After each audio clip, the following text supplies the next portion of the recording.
Absent on the field, but not far from the game. While the NFL plays on, Tony Dungy is still teaching fundamentals. As a network TV analyst and trunk to a growing coaching tree, he remains a fixture and influence on the league that made him a household name. 6 seasons as head coach of the Bucs, then 7 with the Colts, where he won 75% of his games, including Super Bowl 41. With one career now done, his coaching continues, but with different sidelines to roam. They range from homes to schools to prisons to books, teaming with dads, passing principles on to mentors, and game planning against the growing surge of those who are fatherless. Ahead in this half hour, mentoring, coaching, and leading in a much bigger game we all play.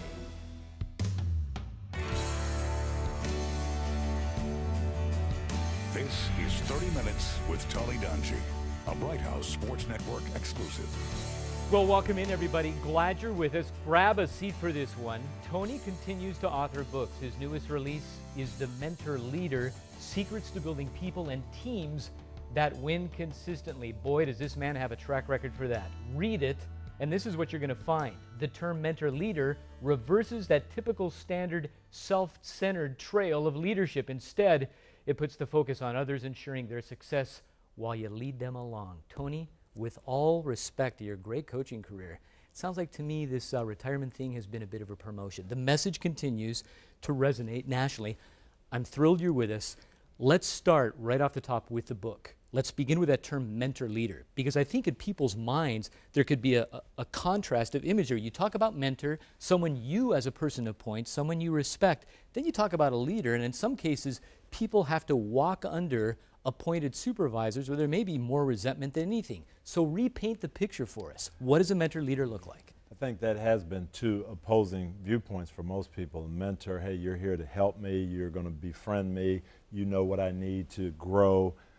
That's great. Now we talk about leader, hey, you're the boss, you're in charge, you're telling me what to do. And many times we don't put the two together, but I think the most effective leaders do it that way. And the guys that helped me so much, and I respected their leadership, were people that I felt like he is here to help me. I can follow him.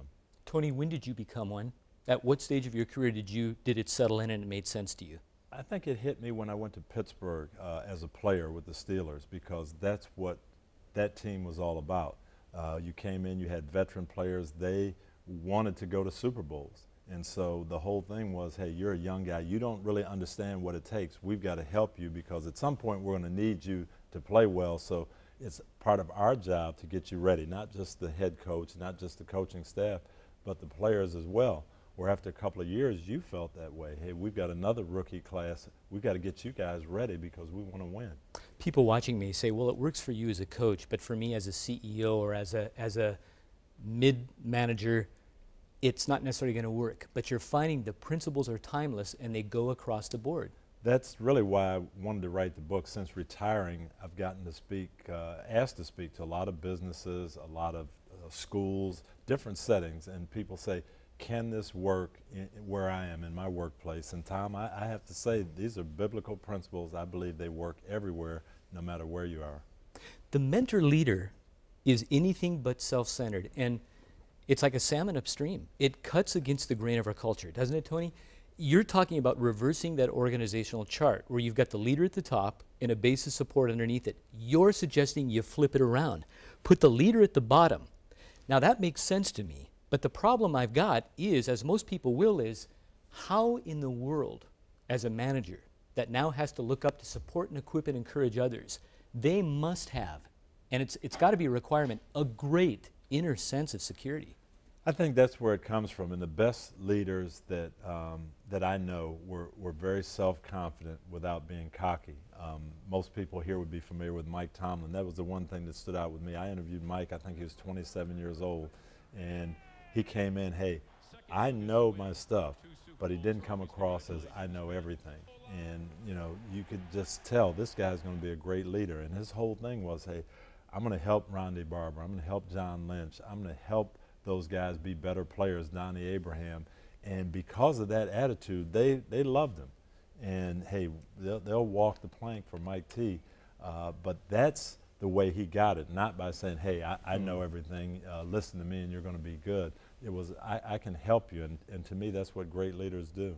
You suggest in the book that a leader has to take a real honest look at themselves, that they carry a lot of luggage into their position. Oftentimes, Tony, that is what drives them to their success.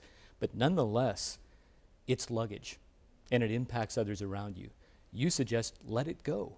And oftentimes, the one that you cite to in the book that's most difficult to let go for any of us, bitterness, resentment, unforgiveness. Tell me a time when it was the most difficult for you to forgive, and how did you do it?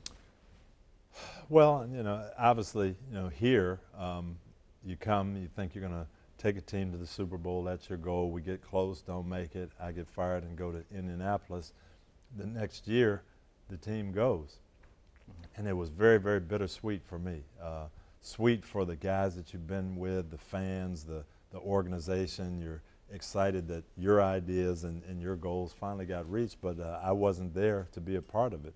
And there is a part that could be bitter, but I had to look at it that, hey, the Lord moved me on to something different, a different place. Those guys had the success without me. Be happy for them and work at my job and see what the Lord's going to bring. And then, of course, 5 years later, we won it.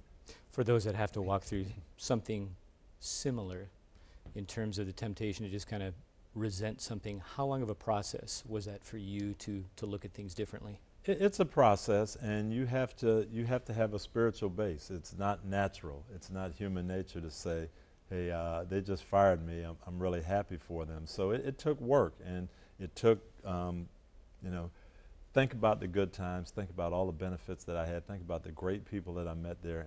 And what was my goal, really? My goal, as we said, was we want the team to reconnect with the city. We want the fans to be excited about the team. We want to win a championship, and we want to be good role models in the community. Well, all that happened. The only thing that didn't happen, they didn't win while I was here, didn't win the Super Bowl. We won a lot, but not the Super Bowl. So you have to think, you know, the Lord did allow me to accomplish a lot of those goals, and you just have to be happy and move forward. What's that lasting principle from that experience that you still borrow, that you apply today? I think the principle is your goal is really to help other people. And if that really is truly your goal, then you can be happy with other people's successes. You can be happy when Herm Edwards goes to New York with the Jets and goes to the playoffs, instead of just saying, boy, I lost a great coach and that really hurt us. You know, he's having success and people are seeing what he can do. That was part of your goal in starting. As the years go by and mentoring and leading become more of a focus in your life, Tony, over the last couple of years while you're at Indy, did you find that there was a clash between your instinct to step in and mentor and pulling back because you were the head coach? Not really. You know, people told me that when I first came here in 1996. Oh, you're going to have to change a little bit. Now you're the head coach, you're in charge. You're not going to be able to be as close to the players as you've been. You're not going to be able to do this or that. And I never felt that. When I went to work for Coach Noll in 1981 with the Steelers, you know, he told me the very first day, your job is to help your players play better. That's your only job as an assistant coach.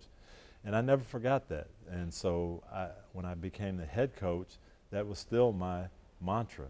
My job is to help the players play better, whatever that is. And if I can help them not only play better, but be better people and grow. I'm getting guys who are 21 years old, and when they leave me, they're going to be 26, 27, 28.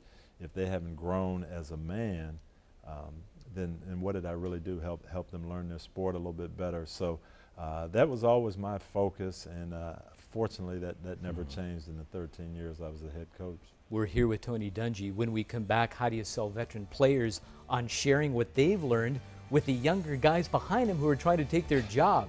And relating to today's player, Raheem Morris does, is it changing the face of coaching? Both of those coming up when we come back.